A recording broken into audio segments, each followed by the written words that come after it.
for me, the pursuit of science was always one of wonder and awe. You know, I was always amazed by how incredible the universe is in a way. So yeah, nice to have you here. So yeah, today we've been talking a bit about, as I said, talking about this historical Buddhist Sangha, the context for Sangha. But particularly, I want to bring us up to date now, and I want to talk about our own, in a way, Buddhist tradition, the Triratna Buddhist order, or the Triratna Buddhist Community.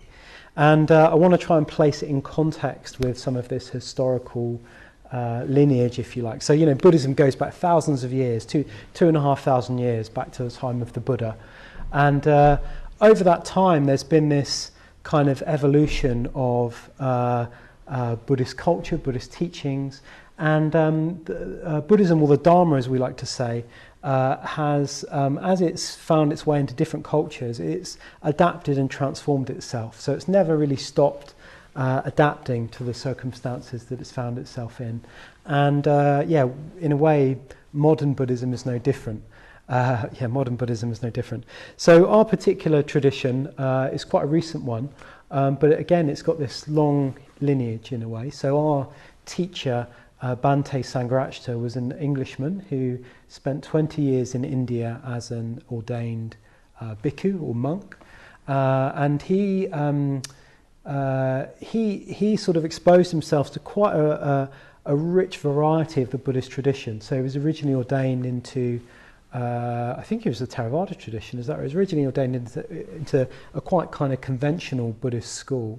And then later, as he got exposure to more and more different Buddhists, he practiced with all these different Buddhist traditions and was given teachings and initiated into different Buddhist schools in a way. So he ended up with this quite broad experience of traditional Buddhism. But his biographies are fascinating. So all I'll do, I won't retell the whole thing, but they're really, really fascinating if you fancy a real story. But to cut a long story short, basically he came back to London in the 60s and realised that in a way it was time for a new Buddhist tradition, a sort of form of Buddhism that was more suited to modern lives. And so he started the Triratna Buddhist order, but at the time was called the Western Buddhist order. So he started that in the 60s. And he particularly defined it in terms of 6 qualities, or 6 what he called emphases of tradition. So I'll just say that Triratna, we're called Triratna now, but the principle has always been the same. It's been based on this idea of Triratna literally means the 3 jewels. It's been literally based on this idea of the Buddha jewel, the Dharma jewel, and the Sangha jewel, of all being vital elements of the path. But there's these 6 emphases particularly, and I'll just go through them. I won't have a lot of time to go through them all, so I'll summarise them, and hopefully Amaladana and I can pull out a few aspects of those, and then you can ask me questions, ask us questions about them later on. But firstly, the Triratna tradition is an ecumenical tradition. So what that means is that because of Bhante's experience of these broad range of Buddhist practices, he in a way, for the first time in the modern world, we've been able to look back at the historical context of Buddhism. And what that means is that we're able to sort of see what the basic principles are and what are the sort of cultural accretions, if you want to call it that in a way, what things have built up because of the culture. And some of these cultural kind of things that have built up have become quite kind of ossified or quite caught up in the tradition in a way, so it's a bit hard to tell the difference between what's Buddhism and what is because it's been grown up in a particular culture. So Sangharakshita was very keen that we get back to, in a way, the basic Buddhist principles, the Buddhist principles which are common in all Buddhist traditions, but are in a way relatively free of this cultural conditioning or the cultural accretions of that. So in a way we go back to the core teachings and we'll draw inspiration from all of these different Buddhist traditions, so long as they are in accordance with these basic principles in a way. So getting back to these basic principles. But nevertheless, Bhante Sangha has wanted to, in a way, make a Buddhist tradition that is suitable and appropriate for modern practitioners. So yeah, there is that element of cultural adaptation coming in. So yeah, so we draw our inspiration from all Buddhist schools in a way, but we take what is common amongst them all to get back to the basic principles. Another one is, so that's one of them. Another one, which is quite a big one, is this what's called the centrality of going for refuge. So I'll explain that a little bit. So we've talked, in previous weeks, we talked a bit about what Buddhist monks were and what lay people were in a way. And a lot of Eastern Buddhist traditions have a very strict distinction between the ordained members of a Buddhist school and the lay people who sort of support the monks, support the full-timers.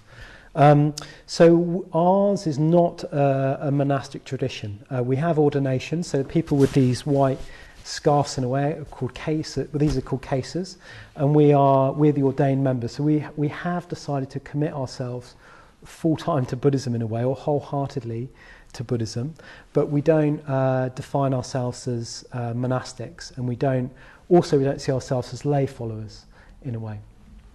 And Sangha talks about this as the thing that's most important is one's commitment, not one's lifestyle. Yeah, so commitment being primary, lifestyle being secondary. So lifestyle isn't unimportant, but the idea is in a way you can practice the Dharma, you can practice Buddhism in all sorts of lifestyles and all sorts of contexts. Some of those, of course, will be better than others for your spiritual development, but nevertheless, it's possible to practice within in all kind of lifestyles. And particularly, this was a response to Sangha seeing that within some of these long-standing monastic schools, actually the monks it become quite cultural, and you'd often just send your kids off to the monastery for a couple of years and they'd do a bit of schooling, but they wouldn't really be committed Buddhist practitioners. Or you might be born into a Buddhist family and describe yourself a Buddhist, but you may not necessarily practice Buddhism, you know, a bit in the same way as our country in the UK is a sort of historically a Christian country, isn't it? Yet many people wouldn't be practicing Christians. So in the same way. So Sangha was very clear that you're a Buddhist because you're a committed practitioner, not necessarily because you wear robes or don't wear robes or have a family or don't have a family or whatever. And so within that, there's he's created a tradition that recognises commitment. It gives people a freedom to express that in different ways. And there is a diversity within our tradition of different types of people. So some people do live in a quite monastic way. They might live in a retreat centre, they might be quite secluded, they might decide to be celibate. Other people are the complete opposite. They might have a full-time occupation, they might bring up a family, they might own a house and so on. So there's a range of lifestyles within that, and all of those are, in a way, appropriate so long as that person is engaged in the practice. Yeah. It's a bit of a big one. I hope that explained that okay, that you can ask more about that. A third aspect is that we're a unified order, and in these traditional Buddhist cultures, in some cultures you've just got it's just the male just men that can become monks, and in some of them you've got a tradition of people becoming nuns as well, but there's still a sort of strict separation between them, and actually quite often the ordination as a nun is seen as inferior to the male ordination. So there's this separation of men and women and different lineages for those. So within our tradition, it's a unified order. So there's one body of ordained people, one single group, and that consists of men and women and increasingly non-binary and all sorts of, ranges of, different races, different sexualities, different all sorts. So it's a single order for everybody. We still recognise that there's value in having in a way, events or situations that are for men or for women or non-binary or people of colour or for gay people or whatever, we recognise that there's value in having different subgroups that people can associate with within that broader order, but nevertheless everyone joins a single order or a unified order.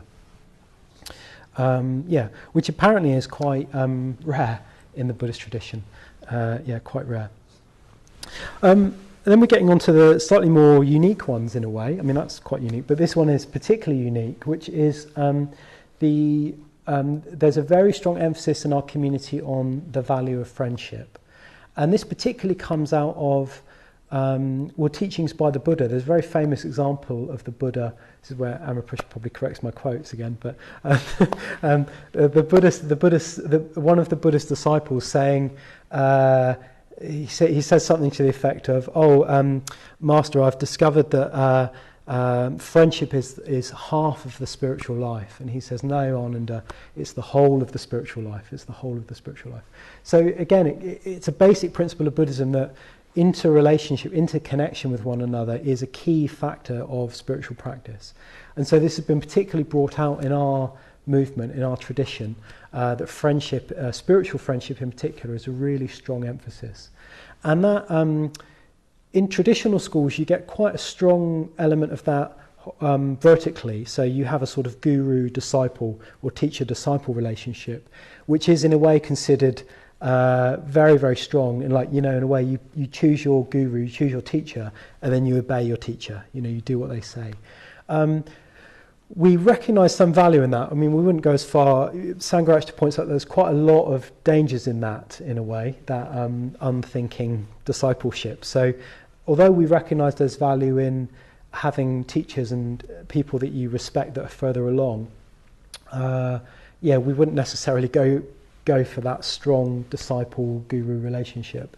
But also uniquely, we really emphasise horizontal friendships. We emphasise connection amongst spiritual practitioners of a similar kind of level of development, a level of experience. And that's particularly because it's very hard to make your own way, in a way. It's very hard to sort of see yourself perfectly, I mean, we all have sort of blind spots, things we can ignore about ourselves or not quite look at or, not want to address or whatever. And if you're in really close communication and connection with people, if you've got really good friends that you really trust around you who are trying to do the same thing, then they're almost like a mirror to us, and obviously because they're our friend, they'll want to help us with kindness, but they can point out areas that we're maybe not looking at or help us along or even just encourage us. I mean, any one of us who's tried to have a daily meditation practice will know that every once in a while you will need a bit of encouragement, So we really, in Triratna, we really emphasise that horizontal connection, horizontal friendship. And quite often we will set up contexts for those to, in a way, be more intense. So we might have residential communities where people live together or places where people work together in a way, so you can deepen and intensify one's friendships. Deepen and intensify one's friendships. So that's the importance of friendship. I'm getting on to it, yeah. I feel like I always talk too long. I say I'll talk for 10 minutes and then I talk for longer, but there we go. We all know that, yeah, you're used to it by now, that's fine. This one I really like, actually, which I often forget about, which is the importance of work. I think it's in a way Sangha Bhante has emphasised this one because he says that he particularly saw in these traditional contexts that the monks, in a way, he basically just says they're idle. He basically says they've got used to being living in the monastery, not having much to do other than meditating, and in a way being quite inward focused and not really getting involved. All the lay people are bringing them food that they need and their robes and so on. So in a way there's a danger, there is a danger in that, isn't there, that you can become complacent and a bit idle. So Sangha really emphasised the importance of work. and but not just any work. Particularly work that was for the benefit of others. Yeah, particularly work for the benefit of others. I mean, if you're just working to earn a big salary or for status in a way, it's not going to do you much good from a spiritual point of view. I mean, you'll probably be pretty exhausted and tired and frazzled anyway. But that sense. I mean, we've probably all had jobs like that, haven't we? Where, in a way, you feel it's a bit meaningless, or you're just earning money for the sake of whatever, paying your rent or something, and it lacks a certain meaning. So yeah, Sangha actually really emphasised that work for the benefit of others was not only good for its own sake, but actually it, in and of itself, helped us grow, helps us develop, because it brings us in relation to ourselves, it brings us in relation to others. And if you're doing it with other spiritual practitioners, whether you're in a way earning money or you're volunteering or whatever, or helping out a class, whatever it is, you'll get yourself reflected back as well. So it becomes a whole context for spiritual practice. And many of our order members and mitras in our community do very positive work. I know a lot of doctors and psychologists and people who work for charities and all sorts of things, but also some people decide to work full-time for Buddhist organisations, raising funds for India or working at Buddhist centres like this one to put on classes and events. So there's different expressions of that in a way, but work is really emphasised. And it's actually not unique in the Buddhist world. There is, you may be familiar with the Zen school, and the Zen school particularly emphasises hard labour every day as part of their spiritual practice. So it's not unique in the Buddhist world, but it's fairly uncommon. Fairly uncommon. And then finally, the last emphasis is the importance of arts. And I think art has been important in Buddhism, throughout the ages in a way. You get these wonderful Mahayana images, and particularly the Tibetans have got these really wacky, incredible images of all sorts of contexts in a way. Sangha actually particularly emphasised the arts. And he later actually also added in, that includes the sciences as well and learning. And I say that as an ex-scientist, so I've got particular interest in getting that in a way, but he did later contextualise that as well. And the reason for this is because arts in particular, both arts and sciences give us an opportunity to get out of our kind of self-centred perspective. Yeah. So with art, you're trying to...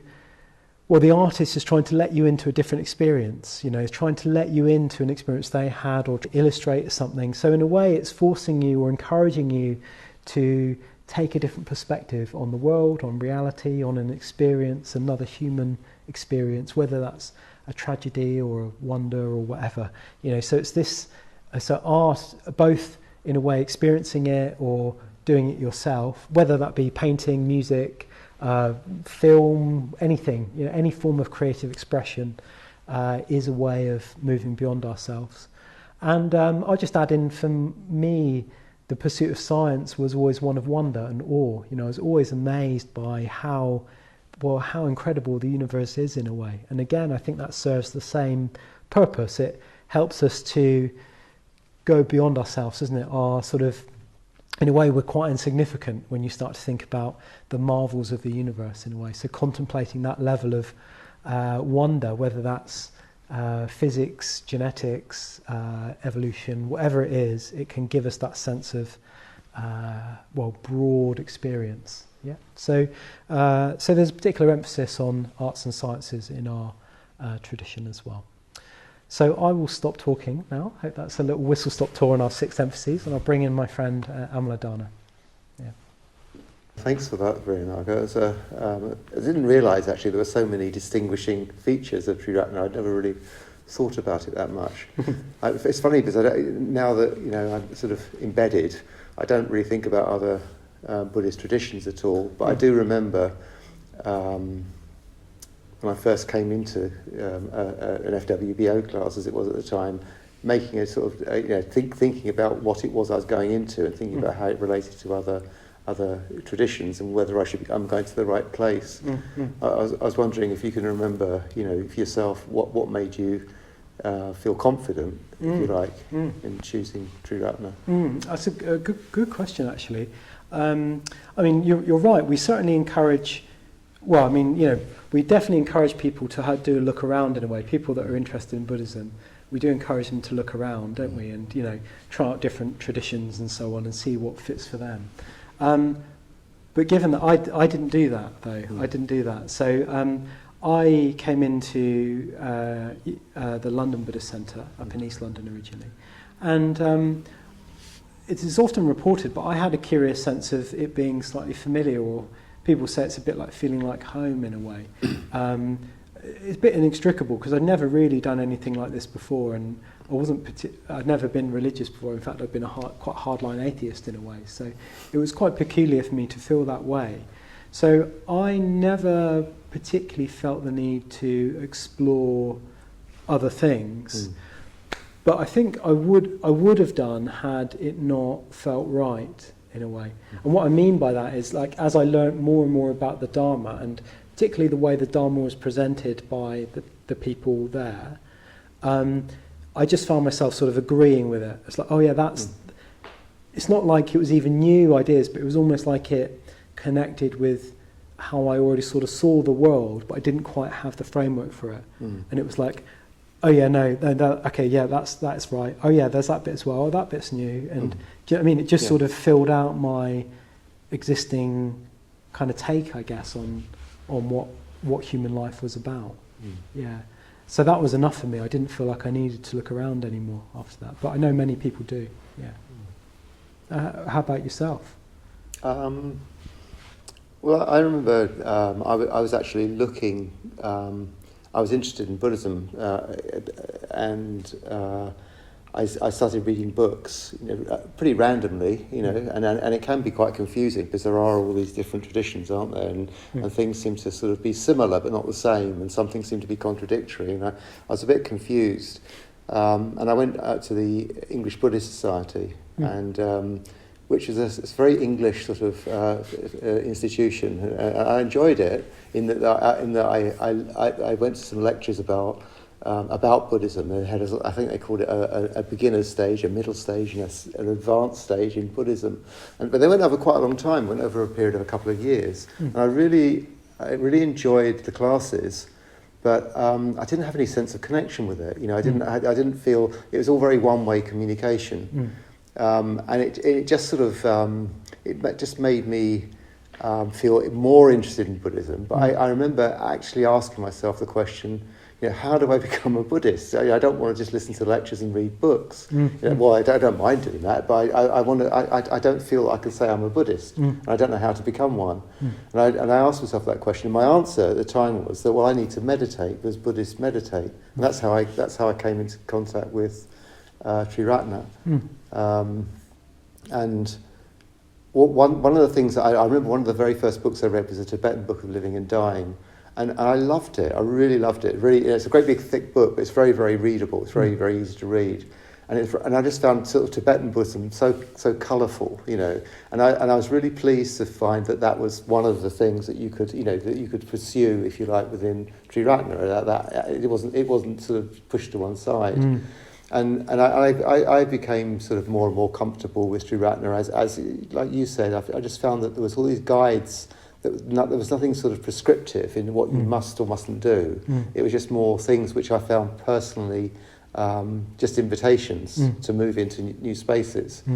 And I really, really like that aspect of it. And I think, I don't know, what about, so one of the first stages of getting more involved with Triratna is becoming a mitra, isn't it, or a friend? I was wondering what made you make that decision. Yeah, it was interesting. I mean, I say I didn't look around, but I very nearly left the London Buddhist Centre for a while because I felt as though I'd been coming to classes for ages, but I don't know what it was like when you came along, but when I came along, the classes were already quite busy, and you could come along every week, and in a way you might have a few chance conversations, but I didn't really feel like I was building up any connections. And then I went on retreat, and I managed to pick up sort of, in a way, I got on really well with one guy, and he was quite involved already, and that opened up a few doors, and I made friends. And that was, in a way, the missing thing for me, So even though I'd been coming to even a Triratna Buddhist centre, it was when those friendships started to take up that I started to get involved, and that in a way led quite easily onto me or joining a study group, a weekly study group, and then a couple of my friends in that group were thinking about it and became mitras, and in a way it was just quite natural that I wanted to do that as well. So it was in a way although I was it's a bit like you in a way, although I was interested in Buddhism and interested in the ideas, it was the bit extra in a way, not just the Dharma ideas, not just the thought, it was the in action. Yeah, that's right. It was in a way being a Buddhist in connection, in relation to other people, not just meditating at home or reading Dharma books or even coming to a class. It was I think there's a sense of sort of intuition, isn't there, in terms of what where you're taken. And I remember when I became a mitra, one of the so when you become a mitra, you have to sort of agree. You don't have to. You're asked to sort of say you consider yourself to be a Buddhist, don't you? And that you'll try to follow the precepts, and that you'll stay for a while within the Triratna context and try to develop within that. To stop you sort of just shopping around, sort of thing.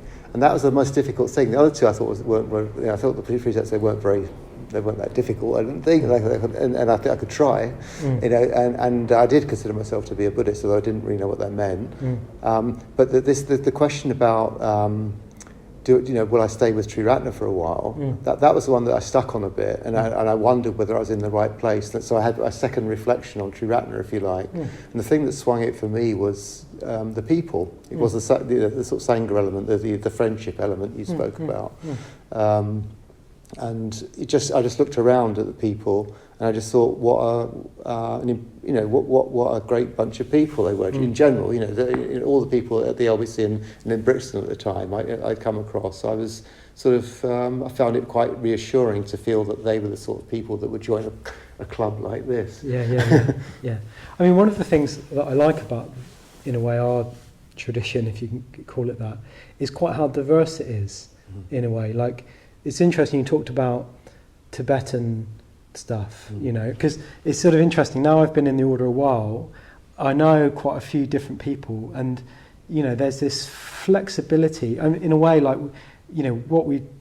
our classes and our retreats and so on are fairly, for a newcomer they're fairly linear, but then it seems to open out, particularly amongst the ordained practitioners, and there's this whole diversity of different practices that people undertake and sort of in a way commit their lives to. And I just can't imagine that there's that level of diversity in one of these more traditional schools that dates back, with a lineage that dates back hundreds of years or thousands of years even, in a way it'd be quite conservative. I mean, it would have to have been sustain.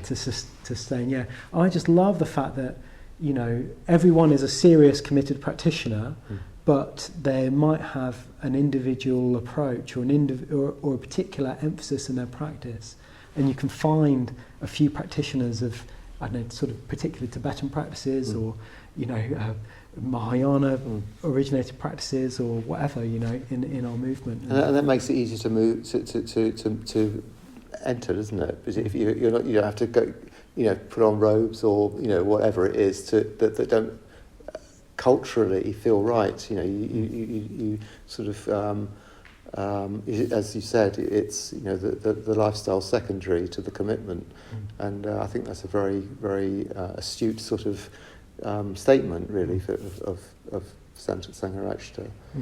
What about the work thing? Because you had quite a busy work life, didn't you? And you're fairly busy here as well, aren't you?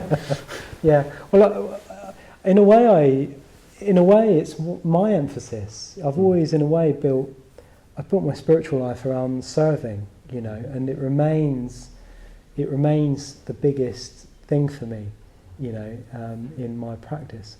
And sometimes it's just busyness for the sake of busyness and is unhelpful, but I've really transformed myself through it. I've really, really transformed myself, and it's sometimes talked about as the path of responsibility. If you care enough for people that you're trying to serve. You're willing to, in a way, do anything, including transform yourself when you feel as though you're not up to the task, And yeah, for me, it's been really, that's what in a way stirs up my energy. You know, I want to create, I want to serve, I want to put on events like this for people and so on, you know, and that's where the juice is for me, you know. So that's what I do. That's great. Yeah, that's what I do. Yeah. Well, how about for you? Have you got a particular emphasis in your practice? Well, so I came into Buddhism quite late in life, relatively speaking, relative to you, for example. You know, so I was quite a lot older, and I already had I sort of in the midst of quite a busy work life, you know, and I very, very stressed, and I found very little time for anything other than, and I had a young family as well, you know, as well. So I didn't really.